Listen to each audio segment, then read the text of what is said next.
நான் பெற்ற இன்பம் அவங்களும் பெறணும். அதனால் நான் பெற்ற ரட்சிப்பு அவங்களுக்கு தெரியணும். இதுதான் சத்தியம், இது ரட்சிப்பு. இந்த ரட்சிப்பு கர்த்தராகிய இயேசு கிறிஸ்துவின் மூலமாக மாத்திரம்தான் ரட்சிப்பு கிடைக்கும், நித்திய ஜீவன் கிடைக்கும். இது தேவனுடைய கட்டளை சார். இது தேவனுடைய கட்டளை.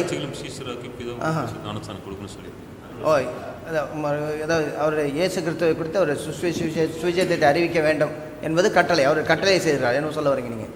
ஏற்கனவே இந்த பவுல், இந்த சுவிசேஷத்தை கொண்டு போன பவுல், அந்த அறியப்படாத தேவனுக்கு அவங்களே ஒரு தெளிவில்லாமல் தான் இருக்கிறாங்க. ஏன்னா தெளிவில்லை, சுற்றி இருக்கிற அந்த சூழ்நிலைகளை பார்க்கும்போது அவங்க அப்படி ஒரு தெளிவில்லாத வார்த்தைகளை தான் நிறைய இடத்துல அதாவது அதை வெளிப்படுத்திக்காங்க. அதாவது உள்ளான சாதாரணமாக மனிதர்களை பார்க்கும் பொழுது அவருடைய மத்தியில் ஒரு ஏக்கம் இருக்கத்தான் செய்யுது.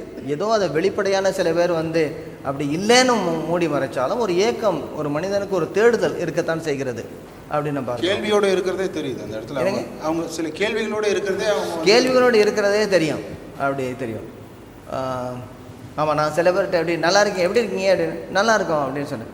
மறுபடியும் திருப்பி உண்மையிலே நல்லா இருக்கீங்களா அப்படின்னா, ஏன் இப்படி கேட்டீங்க அப்படின்னு பொலன்னு கொட்ட ஆரம்பிச்சிடுவாங்க.